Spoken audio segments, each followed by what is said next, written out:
Já de volta aqui para falar de um assunto importante. Atenção, porque pode interessar a você aí. Uma decisão do STJ negou recursos apresentados por dois planos de saúde em ações relacionadas à negativa de cobertura de tratamentos médicos. Sobre o assunto a gente vai falar agora com o Juliano Pessoa, ele que é advogado especialista em direito médico. Que casos são esses, Juliano? Bom dia.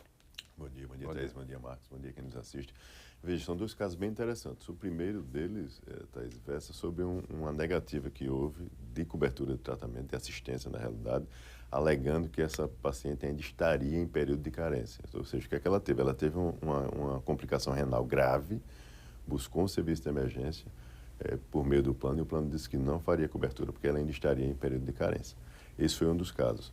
O segundo caso, ele trata de uma dispensação de medicamento, ou seja, uma cobertura de tratamento medicamentoso por parte do plano, que não tinha, à época, cobertura pela Anvisa, registro na Anvisa.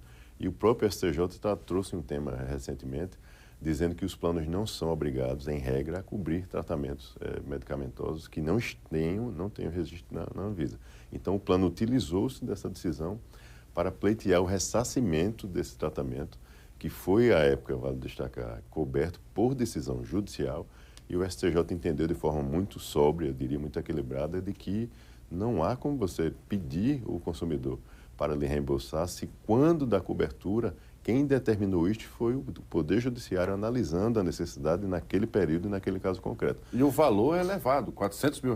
Quase R$ 400 mil, mais de R$ 390 mil. Então, ou seja, é impraticável, naturalmente, uma pessoa que necessita de uma assistência à saúde ter o seu tratamento e depois ter que devolver esse valor por conta de questões técnico-jurídicas. Então, foi isso que o STJ pacificou agora, foi unânime essa decisão e repercutirá em todo o país para que as operadoras não empreendam esse tipo de contexto agora. Esse tipo de decisão, ele gera jurisprudência para outros casos?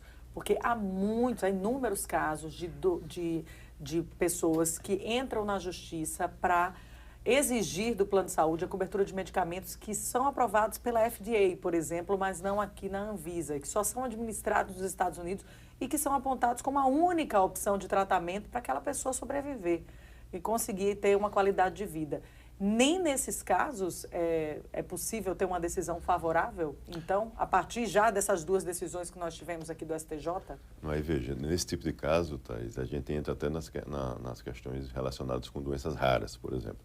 Essa é uma das exceções. Vale lembrar aqui que o próprio STF, e aí não mais o STJ, o próprio STF mudou os critérios para a dispensação de medicamentos não registrados na Anvisa. A doença rara ela é muito excepcional, né? Então, assim, até dificuldade de realização de estudos científicos é difícil, porque o N de pacientes, o número de pacientes num país como um todo é muito pequeno de algumas patologias. Não à toa que o nome é doença rara. Então, nesse caso, entra-se numa exceção. O que é que se exige? Alguns requisitos.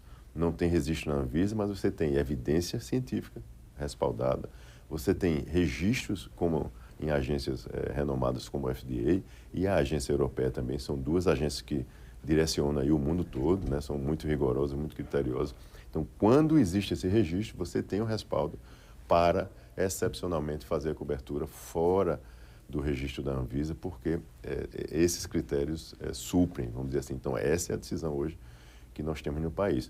Se não houver isto e não houver também o registro da Anvisa, aí de fato fica mais difícil do paciente ter acesso aos medicamentos hoje. Outro tema que você trouxe, Juliano, tem a ver com a questão da carência. Acredito que há uma dúvida também em relação às pessoas, principalmente para o caso em tela, uma paciente que durante essa carência teve uma situação grave de saúde e teve que recorrer à justiça, a justiça compreendeu essa necessidade. O que é que fica respaldado a partir dessa decisão? Ótimo, interessantíssimo para a gente esclarecer de forma direta a quem nos assiste. Veja só, Marcos, urgência e emergência, isso é regra clara da ANS e da Lei 9656 que regulamenta esse mercado. Urgência e emergência são 24 horas o período de carência. Não existe carência de urgência e emergência. Então, você contratou o plano de saúde hoje, passou o período de 24 horas, se você tem uma intercorrência, e naturalmente a paciente não teria como prever que ela teria uma complicação grave renal que a levaria a uma urgência e, consequentemente, a necessidade de assistência. E o plano se utiliza muito, infelizmente, isso é reiterado essa prática, no sentido das pessoas buscarem o plano alegar que você está no período de carência. Não está, porque urgência e emergência não se enquadra nisso. Mesmo nos casos de doença pré-existente, que aí sim nós temos um período de carência bastante alongado, de 24 meses, para aquela patologia que o consumidor já tem ciência no momento da contratação. Mesmo nesses casos, se você tiver uma intercorrência ocasionada, mesmo que por conta dessa doença, mas é outro contexto que traz, o plano tem que assistir, não existe carência. E, infelizmente, as operadoras se utilizam desse tipo de argumento e o consumidor, se ele não buscar ajuda, como foi o caso dessa paciente, buscar ajuda e recorrer ao Poder Judiciário, ela simplesmente não teria a sua assistência. Então, é importantíssimo, eu diria, que as pessoas fiquem atentas a essas informações e utilizem o canal, especialmente da própria Agência Nacional de Saúde Suplementar. A ANS, ela fiscaliza essas operadoras. É preciso que o consumidor tenha o hábito de utilizar essa ferramenta. Para quê? Para que a informação chegue até a agência. Não há como o corpo de funcionários da agência, num país como o nosso, né, de dimensões continentais, ter acesso a todo tipo de informação. Ou o consumidor tem o hábito de repassar essa informação, ou a agência muitas vezes não sabe. Se ela souber, a operadora pode até sofrer sanções administrativas pela própria agência. Juliano, de maneira geral, como é que você tem visto o posicionamento do judiciário em relação às decisões que vem sendo aí, que vem saindo a respeito da negativa de cobertura de tratamentos? Olha, eu diria também de dispensação de medicamentos? Isso, eu diria que busca-se um equilíbrio, né? De fato, a judicialização da saúde, ou seja, o número de processos que só crescem ano a ano, chama atenção. Então, está se buscando uma ferramenta, um meio de buscar um equilíbrio. Não há como cobrir tudo sem qualquer tipo de filtro, mas também não há como desassistir, como muitas vezes as operadoras buscam. Como eu digo, as próprias operadoras não cumprem seu papel social. Lá na ponta, vale lembrar sempre, ela cumpre um serviço público. A saúde é direito de todo brasileiro contido na Constituição Federal. Então, não há como tentar se eximir de responsabilidade. O ônus da atividade é da operadora, é do empresário, é de quem busca atuar nesse meio. Então, se a operadora está atuando, ela tem que cumprir o seu papel. Há uma tendência de reformulação dos planos de saúde? É o que se busca hoje. Os moldes, né? que nós temos hoje para outros moldes. Com a ótica do consumidor, muito raro isso. Esse debate é muito romântico, inclusive, porque ele, na verdade, a gente está falando de uma empresa que quer lucro e mais lucro. Né? A carência que ele tanto faz menção aqui, e que é resgatando a fala das operadoras, é exatamente para que eles ganhem dinheiro até poder, supostamente, lhe dar a condição de ser tratado. Então, quer dizer, o princípio é o lucro desde o início. Né? Isso. Mesmo das cooperativas, né? Porque cooperativa, em tese, deveria não tem ter fins lucrativos. Mas mesmo estas atuam com esse fim. Hoje nós temos pedido de registro, para você ter ideia, na ANS, de planos que só têm direito a consulta, coisa muito básica. Não tem internação, não tem... Então, ou seja, eles estão buscando modelos que supram a necessidade da ótica da gestão para flexibilizar, vamos dizer assim, o cardápio de opções para os consumidores. Mas nunca pode se perder de vista a essência, né, desse tipo de serviço, que é prestar assistência à saúde.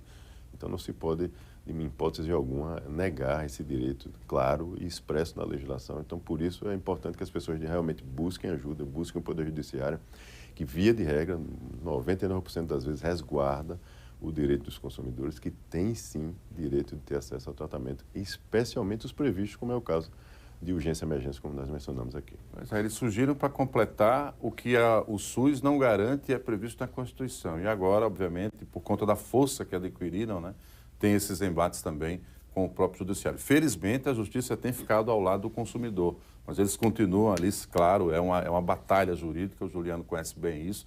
Na última década, né, o que aumentou aí de recursos é impressionante. E há os casos em que dá errado. Infelizmente, o paciente morre durante o processo, não vê nem o resultado final, o que é muito triste. Esse assunto não se esgota aqui, né? Juliano vai voltar, claro, a qualquer momento, trazendo novidades e mais um tema para a gente debater com você aqui.